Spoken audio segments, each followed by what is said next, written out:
Hey y'all, I think we're waiting for a couple minutes to let people get in, but I'm Andrew and I'm excited to be here and I'll pull up some slides in a second.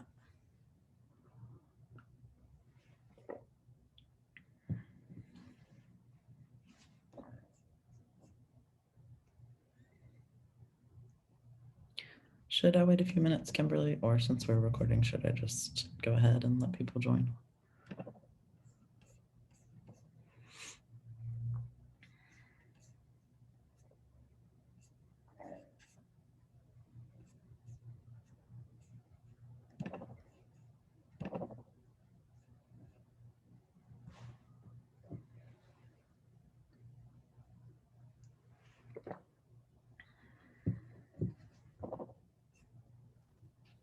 Hey Andrew, this is Aaron. If you want to go ahead and start, you totally can. And we can just go ahead and let people in and filter in. Yeah, Oh, that sounds good. Thanks, Aaron. no problem. All right, let me pull up some slides for us.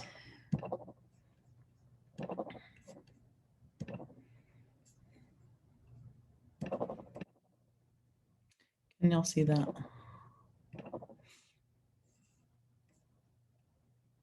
Cool. Awesome. So today we are going to talk about, and this title got very long, which is kind of funny to me and I think appropriate as we talk about language and how we can use language and be thoughtful about it. But we're going to talk today about kind of moving beyond grammar when we talk about gender, moving beyond this kind of alphabet soup idea of like there's way too many words and it's really confusing, and thinking about how we can use gender expansive language and create standards around that, specifically in medical settings and with a specific focus on reproductive health. So I'm excited to do that. It always takes me a second to get my Zoom set up how I want it. So I'm dragging our pictures around right now. I am Andrew. My name is Andrew Rich. I use they and he pronouns. I live in Louisville, Kentucky. I'm from Alabama.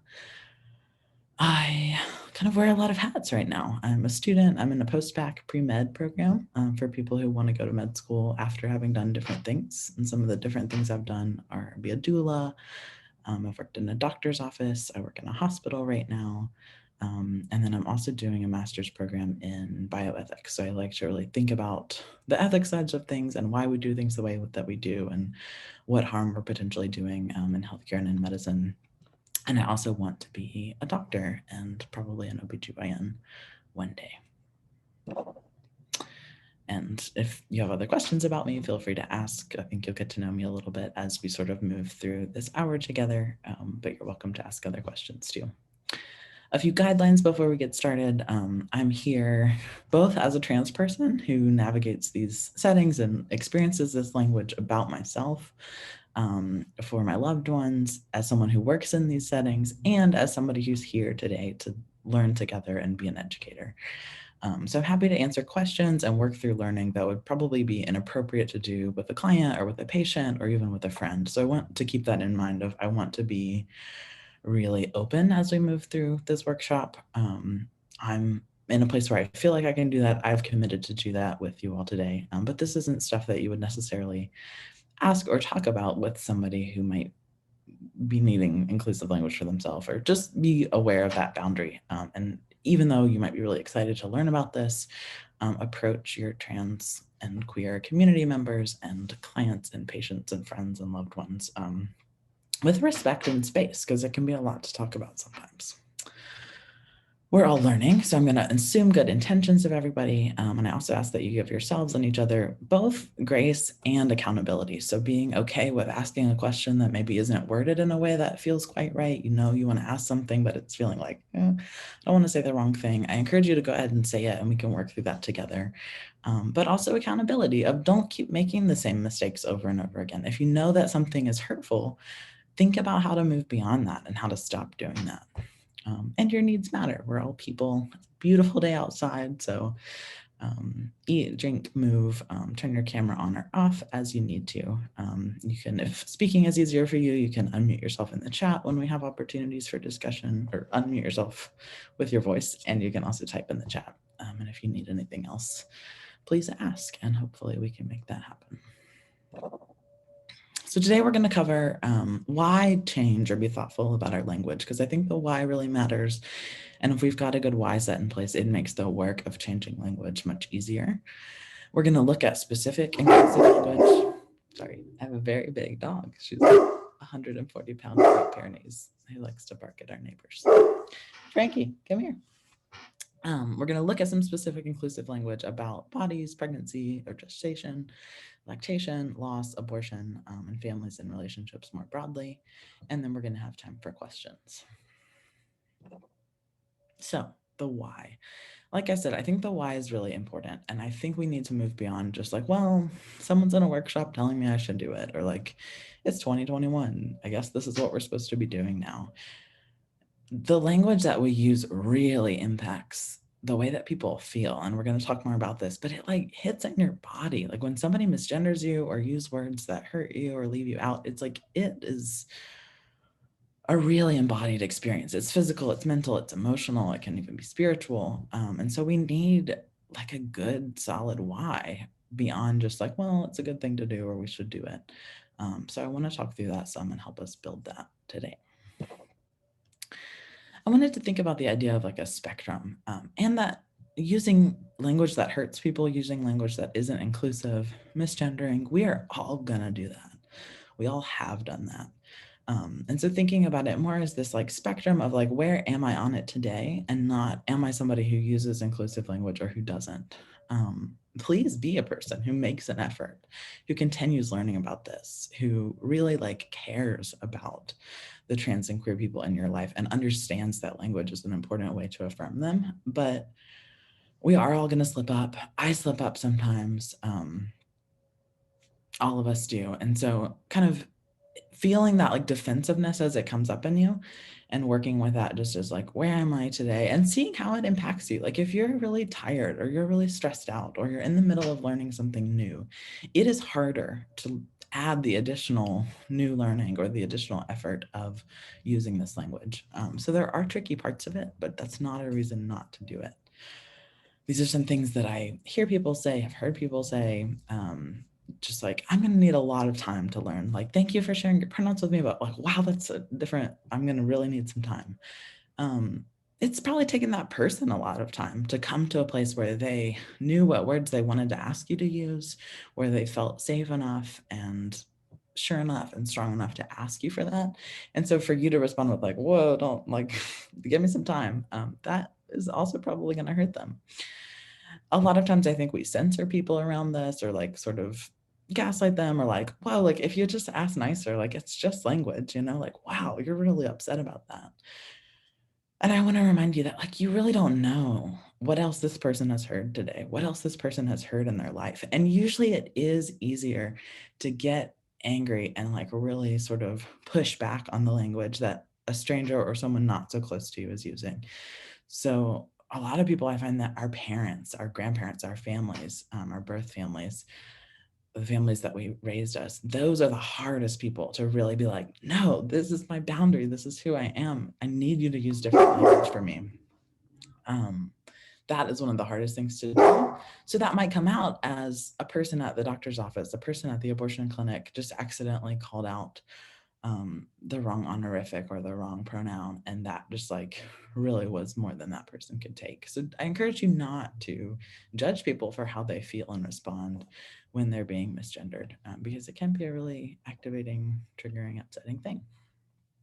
A lot of times we kind of blow it off with like, this is really confusing. And like, I want to support queer people. I get it. People are trans sometimes, and we kind of stop there. But I really want, and I'm going to offer some frameworks today to really help you think about gender, including your own, in an expansive way. And I think if we can lay that groundwork, the language just sort of falls into place. And it's not like, whoa, that's like a lot of new vocabulary to learn. It's just like, oh, I understand that gender is fluid. It can change over time for a person. It can look so many different ways. It can be very unique. It's very expansive. And different people might choose or desire different language at different points in their gender journey or experience. You might even want that, even if you don't necessarily identify as a trans person. And I think that helps us move beyond that. Oh, like this is just too confusing. It keeps changing, but all language keeps changing. So we can't use that as like a, well, no, I just like my language exactly how it is today. Like none of us are going to speak the same language, speak the same way 20 years from now as we do now. It's always evolving. It's always changing. We code switch based on who we're around. It's not the same. And so we need to just like not use that. Like that is our transphobia talking when we're just like, okay, yeah, I'm okay with like changing my slang and changing all these other things, but like not gender language. Like, no, let it evolve along with everything else. Because it will, no matter if we want it to or not. I think I saw some chats, so I'm gonna pull that up as well. Thank you, Erica. I really like doing slideshows, and it was fun to do this one. So this to me is the most compelling reason to learn inclusive language and to stop using language that is rooted in the gender binary, to stop using language that at this point we know that it hurts people. And this slide is like kind of overwhelming, but I wanted it to be. I wanted to give you as much as I could a tiny taste of some of the many ways it can feel to be misgendered. Sometimes it feels like it's just coming at us through our computer screens, and that feeling of just like your heart dropping or your heart racing, or just like feeling like the people in your phone are like coming out to get you. They're like attacking you, which we all sometimes feel, I think, because being on the internet is intense. But especially when it's about your gender and it's about your identity, it can feel really hard in that way. It can kind of like make your brain spin. It can like really be hard to breathe. It can make your body like tight and sore. It can feel sad. It can feel depressing. It can really feel like someone has just like hurt you, like physically hurt you by denying your existence through language. And so it's not about getting it right. It's not about like being perfectly progressive or perfectly inclusive. It's about really caring about the people that you work with and the people in your life and using language that doesn't make them feel like this as much as we can. And the only way to know what language is not going to make someone feel this way is to ask them. So we're going to talk about some specific language today, but I can't give you, there's no cheat sheet where if you learned all the words on that sheet and used them perfectly, you would not hurt people. It's more complex than that. It's more fluid than that. And we need to get in the practice of just checking in with people about how is the language that I'm using for you making you feel? Or you tell me, what do you call your body parts? Are there any gender words that you do or don't like? Oh, you don't like any gender words right now? All of them feel uncomfortable? Is it okay if I use your name? Is it okay if I use gender neutral language? So that we just need to check in with folks and avoid this as much as possible, because we know it physically hurts people in those moments, but it also like hurts their bodies and their minds long term, and it often stops people from seeking care. So I didn't include stats, one because I didn't take the time to look them up, because I think it's important to just listen to trans people and have this as a conversation and focus on the storytelling element and the like language element of it, sometimes more than like, well, this many percent of people get misgendered or whatever. We can look that up, and that data can be helpful, but it can also put the onus, I think, on like proving that this is harmful and proving that we need to change. And that can get weird sometimes, but we know that trans people often avoid seeking medical care. They stop, like they might go to an appointment and then stop because they're getting misgendered. I've done that. There's been things I needed where it's like, I can't, like that one need is real and I can see it and I know it and it's important, but I can't physically make myself go to that space again because of the way that they made me feel about my gender. So when we use language that's not inclusive, when we use language that's hurting people, we are actively blocking them and stopping them from seeking care that they need. So I'm thinking that we don't want to do that. So what do we need to know so that we can avoid making people feel that way? And first off, I think we need better frameworks. So before I offer you any specific language that you can use about people or about their bodies, I want to talk about some of the frameworks, because this really is something that we have to train our minds to do. It's a shift. And if we make the sort of philosophical shift first, it's much easier to make the language shift. Gender and sex are not binary. So it's not that most of the world fits neatly into this gender and sex binary, and then these trans folks that you're meeting are just kind of weird and out there and rare. I hear trans people described a lot as rare. We are not rare. Gender diversity isn't rare. The sex binary isn't real. The gender binary isn't real. That's a thing that we've made up, and we gatekeep it and we police it and we enforce it, including in large part with our language. And so I encourage you to, in as many ways as you can, dismantle those binaries, uninvest from those binaries, move away from them. And when you catch yourself going down that path and thinking of things, thinking of gender, thinking of sex in that binary way, remembering, oh, that's not a framework that works. It's not true. And it only feels true because we keep reinforcing it. So looking for those things that feel like exceptions, but are actually just a part of the truth of what gender is, what it can be, the truth of what sex is, and how it's experienced by all humans and all creatures. And the other kind of framework that I want to offer is that you are who you say you are. So self-determination here is really, really, really, really important. So you are who you say you are. Even when you're like, actually, I don't know, Andrew. I don't know who I say I am. I don't know what words are feeling good for me right now. Even in that space, you are who you say you are. And other people are too. And so it really doesn't matter how you feel about the language that other people are using for themselves. It's important to respect it. It's important to learn it. It's important to hold space for it, even when you don't understand it. So don't get into that habit of being like, I need to understand this perfectly first. People don't owe you an explanation. You might not understand pieces of this, but it's still valid. And I think that kind of guiding principle takes us further, takes us closer to like really including and affirming everybody than anything else.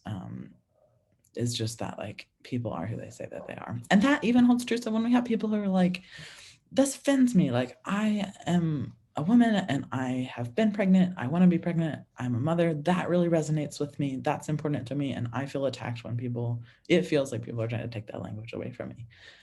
We can always redirect, and it's not always going to work. Like, don't waste your time, I don't think, getting in fights with TERFs on the internet. That's at least what I tell myself. So it's like we don't have to convince every person, and not every person's going to agree with this. But that language is valid too. And it's important. It's okay for people to really hold on to gendered terms for themselves. It's okay for that to feel super affirming and super good for them. But it doesn't for everybody else. And so this framework of like each person is exactly who they say they are, that gives a space for everybody to use the language that feels best to them.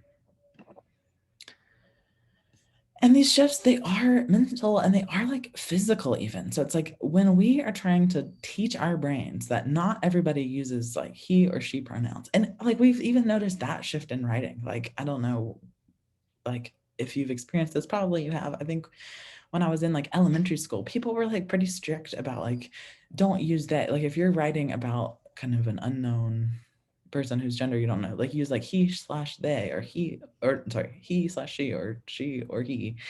So you might say something like patients in our office. I can't even think of an example because that writing feels clunky to me, but I think you know what I'm saying, of like instead of using like when a new patient comes into the office, we want to greet them, period. We would have said when a new patient comes into our office, we want to greet him or her when they come in.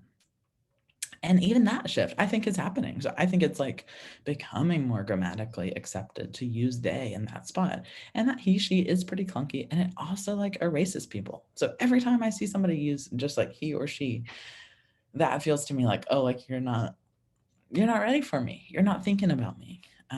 You have like thought about all the possibilities of all the people who might walk in the door, and you have not thought about someone who doesn't use he or she pronouns. And I do use he pronouns, but I have a complicated relationship to it. And I think don't like ask people about their gender language in a way that like is just for your learning benefit, or like if they don't want to talk about it, that's fine. But it can be really interesting to talk about, and I encourage you to start talking about it with self-reflection and thinking about different gendered terms and how they land for you. Because most people, even if you are cisgender, there's certain gendered terms that like you don't really like, or you might be curious to like try on others. But for me, it's like it's both affirming and it kind of feels like a concession. Like it feels like it's like because people haven't really worked these pathways in their brains very much, I'll let you use he for me. because it just makes things go a little easier and a little smoother. And sometimes I don't want to spend that effort of explaining things, of moving through this experience together. Sometimes I just want to walk through the world and things to be easy and smooth. So all that to say, we really have to actually literally like build and strengthen those neuron pathways to get our minds to understand when I need to like pull up a pronoun and get it out of my mouth for somebody. There are more options than he and she. We've got to practice that. And I think a good way to practice it is just if you can just build this into your day, do it with your coworkers, do it with your family, do it with your kids. Just practicing talking about people using other pronouns, other gender language that you're not familiar with or not as comfortable with. But especially if you know that you're going to see someone who has changed their name or changed their pronoun, or who uses pronouns that you're not used to using, just talk about them out loud if you can on the way to see them and on the way back using the right language. And every time you slip up, just immediately like correct yourself and keep talking. So it's like, I went to a talk with this person named Andrew today. They use he and they pronouns. That was kind of weird for me because I've never used both pronouns for someone. But Andrew says that he really likes it when people switch up and use both pronouns. And they gave this talk about pronouns and it was interesting. Like just keep using it, saying sentence after sentence in your mind or out loud about this person. And it'll come pretty quickly, I think, as your brain sort of develops those habits and patterns and abilities. I'm gonna check the chat again. Yeah, for themselves. It's all about what people want to be called for themselves. So now we are going to dig into some expansive language and kind of look at different pieces of reproductive health and different places where we might be able to use more expansive and inclusive language. And I want to note that I'm going to focus on language about gender here, not language about sexuality. Both are important, but I think if we are able to wrap our minds around and shift towards gender inclusive language, that usually ends up taking care of the sexuality piece, because often when we're talking about sexuality, it's because we're assuming who someone is having sex with. And so if we can kind of expand our understanding of people and gender, then that sort of takes care of those assumptions. Like we won't be jumping to use like husband or wife or boyfriend or girlfriend for people. Hopefully we can kind of unlearn some of that heteronormativity too. So that is equally important, but I'm going to focus on gender because to me it feels like a bit more foundational. And can kind of help us expand and shift. But we're going to, especially when we talk about families and relationships, we are going to touch on that piece of it just a little bit. So expansive language about people's bodies. I'll move my video again. Cool. Language connotations can be really painful, and it's not up to you what to call someone else's body. So I see this happening a lot. I see it happening specifically around lactation and breast or chest feeding, where people are like, well, don't call them chest. Like, it's not your chest. And it's like, well, it is your chest, but it is also true that these things are sometimes called breasts. So it's like all of it can be true at once. And it's true that words like pregnancy, uterus, vagina, chest, or breasts, those aren't like inherently necessarily gendered. I don't know if we look it up in the dictionary, if it uses words like woman or female or she or her. Probably it does sometimes, because what we mean by words, it's not just about that one specific word. It's about all the times we've ever used that word and what we've created it to mean. And so if someone's saying like that, I'm not okay with that language about my body, it's not really up to us to like determine if that's true or not, to determine if that term has been used in a gendered way enough times to be considered gendered. We just need to listen and hear that like that person does not like that word about their body. And so we need to use something else. And sometimes it gets tricky to use something else, especially when we're using like highly kind of technical medical language. Sometimes that stuff is sort of so nested in itself that it's like, man, if we don't call it a vagina, like what do we call it? How are we going to find language? And sometimes it helps to go less specific. So some people use words like opening or hole. Sometimes we need to come up with new medical terms, and we can do that in partnership with the people asking us to shift our language, with the people who are feeling hurt by this. If you can ask someone, if it feels appropriate to ask, you can do that. You can, if you're in a setting where you're working with patients, clients and like working with their bodies in a direct way, where you are going to be using a lot of like body language and a lot of physical language, you could just make it part of your practice for everybody to say like, okay, so today, like, we're going to do whatever the thing you're doing is. We're going to do an ultrasound. I'd like to explain that process to you. Is there any language that you would like for me to know or language that you'd like for me to avoid when I'm talking about your body? An organ inventory model can be helpful. So that's this idea that we don't really need actually to assign sexes to people. We don't really necessarily need to know that information. And that information can actually get in the way of providing good medical care because we're like layering these legal systems on top of medical systems on top of just an interaction between two people or between a group. And so an organ inventory model helps us get the information that we need to practice good care without sort of getting lost in all of these other things and hopefully without hurting people. So that organ inventory model idea is just that like we just need to know what organs somebody has. We don't need to know their sex or gender, and their sex or gender is not going to tell us what organs that they have for lots of different reasons. So many people have had different surgeries. Some people are born with some organs or not born with some organs. People develop differently through puberty and into adulthood. And probably of all of us on this call, if we kind of sit down and think through our organ inventory model, like which organs we have right now and which organs we might or might not have in the future, like it probably is a little different for all of us, even if we have gender identity pieces or sex identity pieces in common. And like I said, this can get complicated and it's not an immediate process of just like you learn the one word and you use it and then you're good. It's like it is tricky, it is complicated. And I think a lot of it is because our bodies are sensitive, bodies are complex. Bodies are existing kind of in this one plane and language exists in another. And when we try to use language about bodies, it can get really messy. And there's also movements to like look at kind of the harm that's been done in naming bodies beyond gender and this idea of like there are so many parts in every one of our bodies that are named after like cishet Christian white guy doctors. You know, there's like these little like crevices and nodules and compartments and bones and things that are all named after these other people, but that's something that exists in your body beyond language. And so it is really complicated to unpack and move through. But I encourage you to just be curious and be excited to find language or to just not use language, to find other ways to move through these experiences with people, doing as little harm as possible. And avoid words that you know might be like triggering or loaded when possible. So that is what I think we can do with body language beyond just like a list of these are the words to use. We all know that there's like words about bodies that can feel like, whoa, like that was just a big word to hear right off the bat. And so I would encourage you to kind of come in gently when you're talking with people about their bodies. We need to be thoughtful and respectful and realize that reclaiming words is an important healing practice for many. So in addition to, we don't want to necessarily come in hot with words that we know or could be really intense to hear about a body. But if you ask somebody what they call their body part and they give you a word that you're like, oh my gosh, I can't believe this person just said this. Like we're in this professional medical setting and that's the word they said. It's like, okay, that's what they call their body. And I think it's the appropriate thing to do to just move forward with them.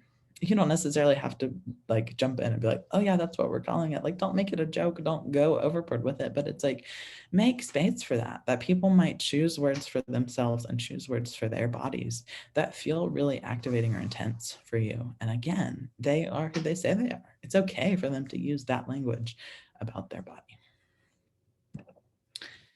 And now I want to shift to language about pregnancy and gestation. Some people don't resonate with the word pregnancy. They feel like that is gendered and that's a difficult word for them to hear or use about themselves. So again, we need to ask, we need to know as much as we can what words are feeling good for people and which words are not. If I could ask for one thing that we could all do to be better about expansive language around pregnancy and gestation, I think we could stop calling everybody mom and mama. I work at a hospital and work on the postpartum units sometimes. And there are some people who it's just like that's the word they use. And they're using it to try to build connection and build rapport. And I think that's often how we are using gendered language. I did not assign a gender to my kids. So I have an almost 2-year-old. And right now we use they them language for them. We use their name because I don't know what their gender is and I'm waiting for them to tell us. And in doing that, some people have been really disappointed. And what I have noticed is that they are disappointed because they feel like they have lost or had an opportunity taken from them to connect with my child. And so often when people are really wanting to use gendered language, I think it is about connection. But there are other ways to connect. And to me, the risk of hurting somebody with gendered language is much greater than how that language might help us connect. We can connect when we understand someone's individual experience of gender, but sort of assuming gender, sometimes it connects us, but I think a lot of times it rubs people the wrong way. So only call people mama who explicitly you know that they want to be called mama. Expand your understanding of what it means and how it feels to be pregnant or gestating. This so much of the inclusive language stuff will get us so far in so many other areas too. So this means not only that we understand what it might feel like for trans and non-binary people to be pregnant or gestating, but it also means that we will be better equipped to help and support and see and affirm twin parents, people who are having abortions, people who are having losses, people who had really long or intense reproductive journeys to get to this point where they are now pregnant, people who are sick for their whole entire pregnancy and they feel terrible and they are so tired of all of the rote questions that everyone asks because they're just assuming that they are this happy, glowing, married, thin, cis person who is pregnant. There's so many ways that those identities and those assumptions don't hold true. So when we use this inclusive language, we're holding space for everybody better, I think. Don't assume how someone conceived or came to be pregnant. And some specific words that we can use, we can say birthing person, gestating person, parent, germination. I think that one is sweet. I like the plant connection. Gestation is one that people use. And if you're feeling like, oh, I want to use a word for this, but I'm not quite sure what to replace it with, always just get curious about what you mean. And so, birthing person or gestating person, it's like there's times when birthing person wouldn't be appropriate because it's like maybe the person isn't going to birth or doesn't want to birth. And so they don't want to hear that word, or they've already birthed, or whatever the situation is. There's going to be situations where the language doesn't quite fit. And so instead of just being like, oh man, this is too hard, I don't know what words to say, this is too complicated, we just need to go back to the old way, I encourage you to really take your time and talk to people and get curious about that specific pain point and look for words and phrases that would work in that space, and that you could use to say what you mean in a way that isn't gendered necessarily. Erica said, I think that people want to keep their essential relationships, roles, self-conception, and they feel like they lose something if they can't say my granddaughter instead of my grandkid, which I hope gives them a window into what words mean to all of us. Yeah, so it's like we all have these meanings built up, and it's very emotional for all of us. And it's tricky to navigate that because sometimes people are perpetuating harm in the emotions that they're feeling about it. But I hope, like you're saying, that it is kind of a potential connection point to move through that intensity of how gendered language makes us feel together. Mother-in-law gets confused and uses they them pronouns for she's not super consistent on it, but she'll randomly use them for all of the pets are her best friend, just because I think her brain's we do this a lot now, but it's still tricky. Let's see, your mom tries. Yeah. It takes time sometimes. It takes people time. And I think there has to be at least a little bit of willingness to see how it's hurting people and to move forward. Some language that we can use about lactation and infant feeding. Keep asking. That's going to be on every one of those slides because, again, it matters most what the person or people that you're interacting with in that moment, how they feel about language. Don't moralize infant feeding. So we need to move beyond. I really think kind of the grandparent thing of I have spent so many years conceiving of what it would be like to have either a grandson or a granddaughter. And I have really specific, strong emotional ideas attached to each of those things. I think for many of us, especially folks working in this who might be working with people who are feeding babies, babies are so cute and tiny and sweet and vulnerable. And it is a huge thing. It is a huge thing for the world to sort of open up. And now there's another additional person in our world and in our families. And that in itself is so emotional that I think sometimes to ground ourselves in it, we do try to narrow things down and try to like moralize it and try to contain it within things that we've seen. And so when we do that with feeding a lot, I think we have this idea of this almost like Virgin Mary, like breastfeeding, and it has to be easy and comfortable and romantic, and it's on a schedule. Like, and also those ideas are like shaped by so much marketing that we've been given about how babies act, and what babies need and what we can buy to make our lives easier and their lives easier. So if you do have like a really strong image in your head of what it looks like to feed a baby, I encourage you to move past it and look for different versions of what that can look like. Whether there's multiple babies, whether it's really painful, whether it's a dad feeding the baby, whether that baby's being fed with a bottle or from someone's chest, or in a myriad of ways. There's so many different ways that this can look really beautiful, because at the end of the day, like babies are getting fed and they're growing, and hopefully getting what they need. And that should be our concern, is getting more families and more babies what they need, not the specifics of are they feeding in this way that looks like my vision of stuff. So some inclusive words that we can use. Chest feeding is one that gets used commonly. I would encourage you to not just full on replace breastfeeding with chest feeding, because a group of people that I have seen chest feeding not feel great to is trans women who breastfeed. They're kind of being pushed out of that, of like, you know, I have gone through this process and my body is making milk for my baby. And to me, that really feels like breastfeeding. And that's the word that I use. But people are like, no, trans people are supposed to like the word chest feeding. And you don't get to tell people what they like or what they needed or what some person in a workshop asked you to say. You need to think about that person in that moment. So I use a mix of all of it. To me, chest feeding, breastfeeding, and body feeding are three that I'll use interchangeably. And those mean the act of feeding a baby from your body, babies.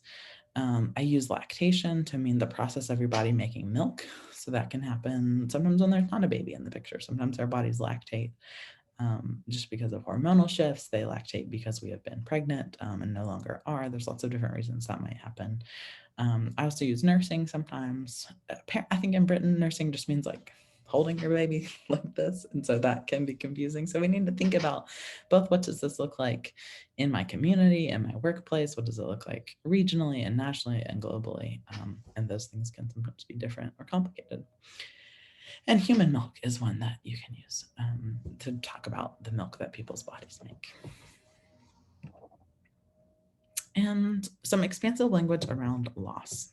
Again, I think asking or listening, being open to the ways that people interpret their own loss. So, not assuming how they feel and not inserting your language for that experience in all sorts of ways, but just really holding that kind of quiet, gentle, open space for people. And being open to various forms of reproductive loss. This is something that has been really interesting to me in navigating my own gender transition journey, and witnessing my spouse do that and witnessing friends do that. Sometimes reproductive loss isn't about the loss of a specific pregnancy. It can be about losing an idea of how you thought you'd bring a family into the world, or it can be you have done what you wanted to do and now you're not going to be pregnant again. You're not going to help create another pregnancy. You're not going to bring another baby into the world. And so mourning that idea is a valid reproductive loss as well. And I just think it's important to be careful not to add like misgendering or harmful language on top of any pain or discomfort or other difficult emotions that someone might already be feeling. When people are in these vulnerable moments of loss, of big changes, it can really, really amplify that hurt of misgendering when we come in and misgender them.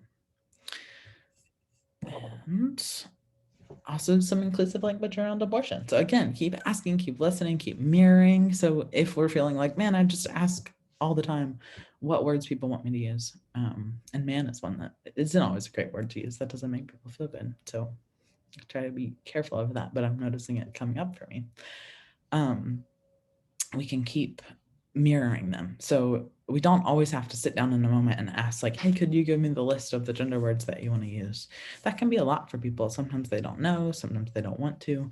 We can also just listen and wait and hold any gendered words that we might use until or unless we hear that person use one of those words for themselves.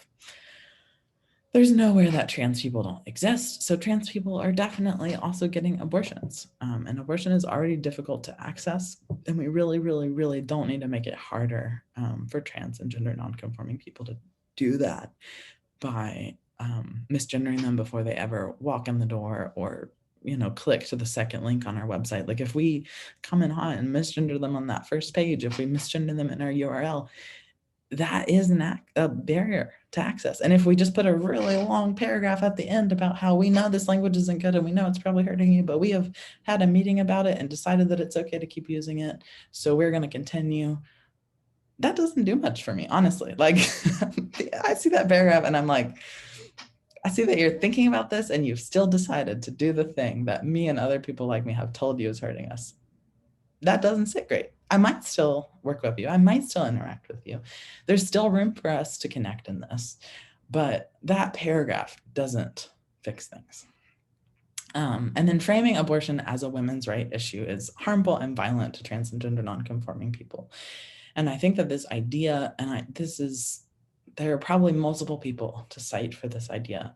It's probably an academic idea, it's a community idea, but it's an important idea that if we center the most marginalized people, the most oppressed people, the people who are hurting the most and impacted the most, and whom things are the most dangerous for, if we center them, listen to them, let them lead us, things get better for everybody else. So if we say, well, abortion is really just about women, and if we could just make things better for women, then eventually, yeah, we can make things better for trans people too. That is never going to happen. We're going to get a few people to where they need to be. We're going to get those most privileged people access to what they need, and we're going to leave everybody else behind. And this isn't just about trans people. Abortion isn't just about trans people. But if we really use that idea and use that framework again and again and again of like, okay, are we really doing this? Are we really doing this for everybody? Who is telling us that they are being left out? How can we change that? How can we move beyond that? So I really would love to see us move beyond equating abortion with women, because it's not just women, and it impacts families and communities, and it impacts cis men too. And we don't need to center cis men in this, because again, that's like going to leave a whole lot of people behind. But when we see it as a gendered issue and we see it as a like sexed issue, we leave a lot of people out, and I don't think that we will get where we want to go.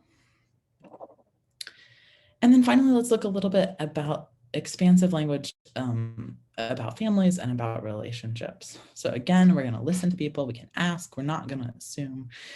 You don't know how many parents or how many people are in a family. You don't know what those people's genders are. You don't know who a child relates to as the important adults, as the caregivers in their life. And that is both about gender and it's not. For so many people, again, we're going to include so many more people. We're going to have such sturdier and more flexible ideas of who makes up a family and where people are coming from if we kind of dismantle this idea in our heads of families looking a particular way. And we can acknowledge how harmful sexism is, how harmful misogyny is, without projecting that onto individual parents and families. And that's something that I see a lot of. We really want to center moms, and we kind of want to poke fun at dads and include them, but in this sort of like finger wagging, like, well, you're one of the good ones, or like, I'm just waiting for you to like mess up or walk out the door or be a bad parent or be bad at this. Those ideas come from a real place. Those ideas come from real harm. Birthing people absolutely need to be centered. It is really difficult. It really rocks a family. It rocks a partnership. It rocks a community. For one person to birth a baby, for one person to feed the baby from their body, that kind of contributes to these shifts in relationships. And often it falls along these gendered lines and these lines of oppression where the person birthing the baby is already somebody who's taking on more labor, is already somebody who has been oppressed and marginalized. And so it does add additional stress and strain. But that doesn't mean that we can't have beautiful models, that we can't be really excited about all of the language that people might use, about all of the families that they might build. And we can't be really excited about fatherhood, about motherhood, about parenthood. Like we can get excited about all of it while still acknowledging those harms. Parent names are so vast and diverse, and not just for trans and queer people.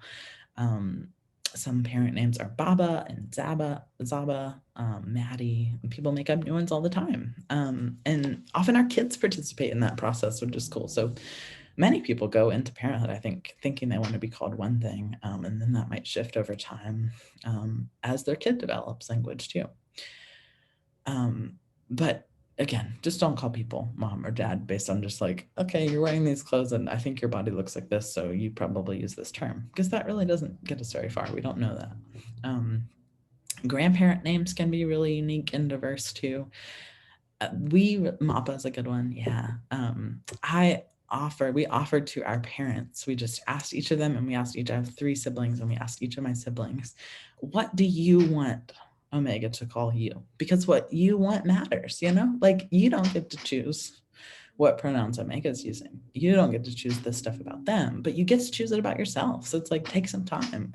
What do you want your grandchild to call you? What do you want your nibling to call you? What do you want your uncle name to be? And that, I think, gave them a little glimpse into like, oh, it can be really fun and exciting and affirming to name yourself. And it's okay to state, like, I don't want to be called grandma. When I get called grandma, that makes me feel old, or that makes me feel like my grandma, and I don't really relate to her. So I want to create a new role and a new name for myself. So that can be a special way, I think, to involve people who might be resistant to inclusive language. Sibling is a good word. Sometimes it's like we don't know, we already know the word for something, but we haven't thought about it through this lens of like needing gender affirming language for trans and gender nonconforming people. So we might not like pick up on like, oh yeah, we already have a word for that, sibling. Nibbling is one, which means like we could use it instead of niece or nephew. So it's like the child of your sibling. Some people don't like that word. I think it has like kind of a weird feel to it for some folks, and they don't like it. So again, we can always make up new words if we aren't finding ones that fit. But there are really expansive words to use for families. Um, and that could be a fun way to sort of reflect on gender language in your life, is think through the different family use structures you have, either ones you were born into or grew up in, or ones that you've created, and like go through like, well, what did I call all of my grandparents, and was it like consistent across the board, or did you have different names for people? Did people have nicknames? Yeah, it's cool to learn those words, I think. So I'm going to ask a question of you all, and then I'm going to let you ask questions of me. But the thing I want to talk about is like, how can and how will you bring this into your life, your family, and your work? So if you want to unmute yourself, you're welcome to. If you want to talk in the chat, you're welcome to. About things that you want to take away from this and use in your own language.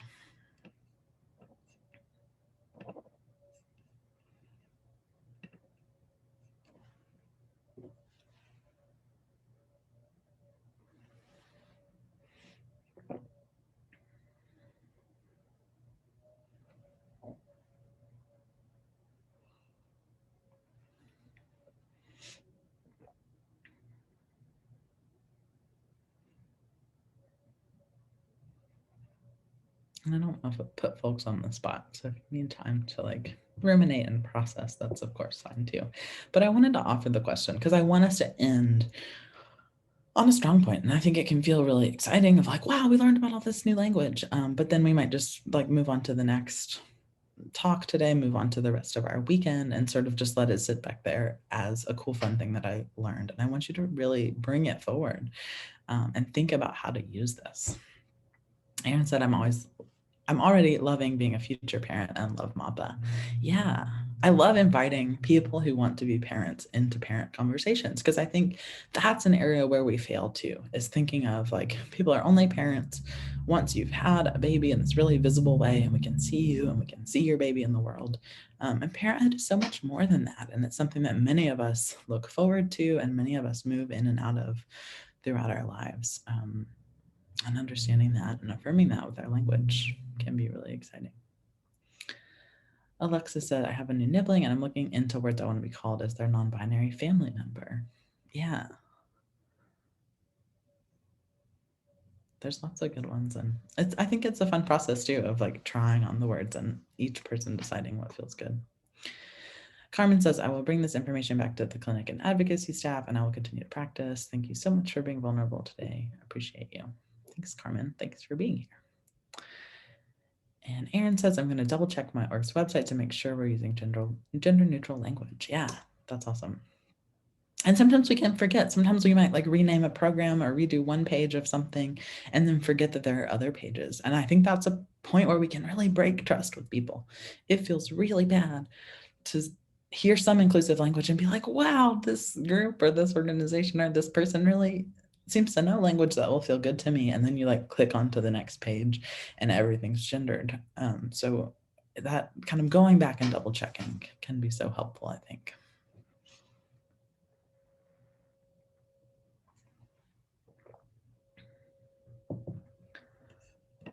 I'm going to shift to, if you want to continue talking about things that you want to do and take away from this, you're welcome to. And I'll also make some space for questions.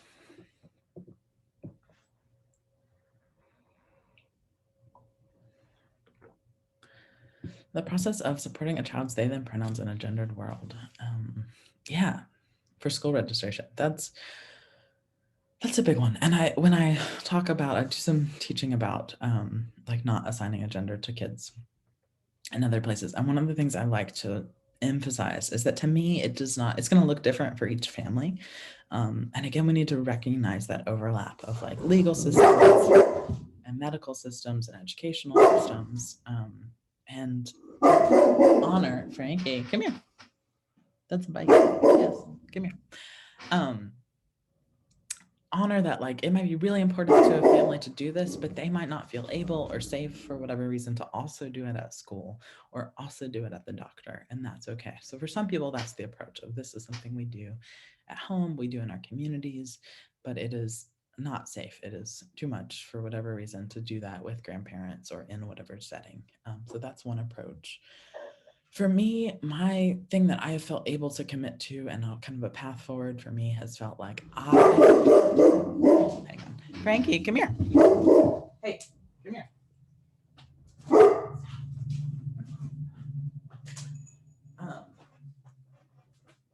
Sorry. So to me, it felt important to commit to I am never going to gender my child without their consent. And so I'm not necessarily always going to correct people either. But even as other people are gendering my child to me, even if I don't correct, I am not going to misgender them. So that has felt like a way to deal with it. In some places, you can like not assign a sex, so you could just assign like an X marker. That gets complicated too, and there's some things there to consider with is that marker designated for intersex infants, and are we doing something harmful to them and potentially like getting in the way of access and support that they need by saying that X marker also indicates that these parents did not want to assign a gender to this baby. Schools, I think, are a place where it's like we might need to use some legal stuff, but we can also really advocate for the social piece of it. And so it's like no matter what you have on paper, I need you to also have this other stuff and use that for my child. I don't know how many states allow an X marker, and I think it's changing. That's a good question. I also know some people who just refuse to share that information and refuse to pick themselves. And so they will tell the Social Security office on the phone, like, my child does not have a gender. I do not know their gender. I understand that you're trying to type this into a computer and you need to type something to be able to move forward. You can choose what you type. I'm not going to tell you anything about my child's body. That's on you. So there's lots of ways to deal with it, I think. To me, the education piece helps in that process of supporting them, the process of moving through. And as community members, like this is something to think about, I think, with your own kids, whether you're like, wow, I really didn't know you could not assign a gender to your kid, or that's something I wanted to do for a long time. I want to do that, in that parent-child relationship myself. Or if you're just somebody who interacts with kids in whatever ways, just being aware of the fact that we don't know anybody's gender until they tell us, and that includes kids. And so being mindful, and there's sometimes I will use she and he pronouns for babies that their parents are using those pronouns, but it's like I do it a little bit begrudgingly, and I also know in my mind that it's like none of us know that those are the right words to use for this child. We're just guessing until we know something different, or unless we know something different. But as we talk to kids, really kind of using as little gendered language as possible until we know their gender and know what words might affirm them and feel really great to them. That can be really incredible. Some kids do not have many adults in their life who are not gendering them. So often it's like people just jump in with these lists of questions and they run through the list and give a bunch of gendered compliments and then ask gendered questions. And that can feel really intense and overwhelming for kids. So being mindful of the ways that you talk to kids and about kids can help too. 2 minutes left. Cool. Alexis's question is thoughts on how to be gender neutral in writing when the data that you're writing about is very gendered.